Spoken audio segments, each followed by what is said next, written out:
Some Texas voters are sharing how they are feeling right now about everything from the war in Iran to the state of the economy and whom they prefer in the race for U.S. Senate. We would like to highlight some of those notable findings from the latest poll done by the Texas Politics Project and the University of Texas. So joining us this afternoon is James Henson. He is director of the Texas Politics Project. Jim, welcome back to the show. It's always nice to talk to you. Great to be back with you. As we just heard, we are coming off those hearings today on Capitol Hill, along with gas prices hitting the highest national average since the war in Iran began. Now, you had a chance to check in earlier this month with 1,200 registered Texas voters. So how concerned are those voters with that? And what do you think the implications of that could be? Well, Texans are very concerned about rising gas prices. I think that's probably one of the least surprising results in this poll. We saw that more than 60% said that they were very concerned about rising gas prices. That's a 23-point increase from the share of Texas voters who had that level of concern back in February before the war started. This is accompanied by negative attitudes towards the war. Only 37% said they approved of military action in Iran. 49% disapproved, but with a lot of partisan structure. Democrats strongly against the war, only 7% approved, 84% disapproved.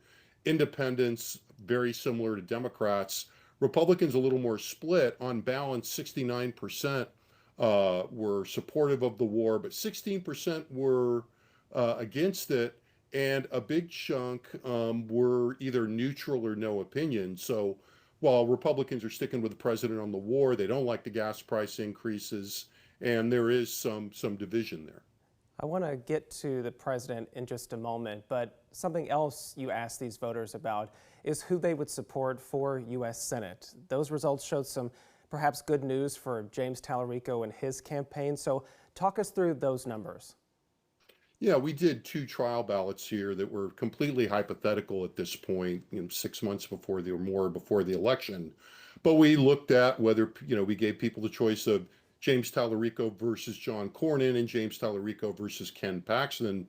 Tallarico led in both of those. He led by 7 points, 40-33 when facing Cornyn, 42-34 by 8 points when facing Paxton. Now, it's important to note in both of these matchups, about a quarter of the people we asked didn't choose either one. About 20% in both saying that they hadn't thought about it enough to have an opinion. And you also have to notice, given Tallarico's lead, that Republicans have still not quite resolved the conflict between John Cornyn and Ken Paxton, which makes sense since we're still in a runoff. In both of those matchups, either Cornyn or Paxton only got around 60% of the vote from Republicans, which suggests that Republicans are still making up their mind and the supporters of each not entirely ready to commit to the other.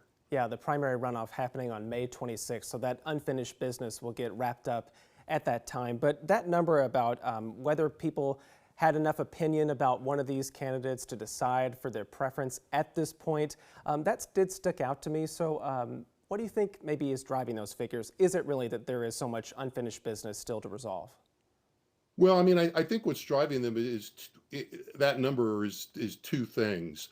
One, Republicans are still, as a group, have not settled on which candidate is the consensus candidate. There isn't one right now, and that's understandable. So a big chunk of those undecided voters or people that aren't choosing either Paxton or Cornyn in those two matchups are Republicans, with a few of those Republicans, in each case, about 10% opting for the Democrat. And then you've also got independents who are leaning towards Tallarico right now, but by and large, as we expect from independents, most of them are undecided and are probably not paying a lot of attention to the race. Yeah. So that's where that indecision is coming from.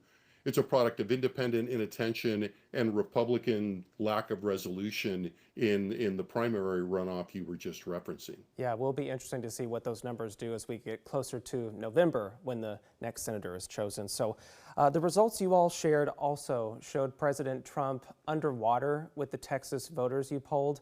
Half of them say they disapprove of the job that he's doing, while 45% approve of his handling of the job. So how do their views about the economy specifically perhaps factor into some of that?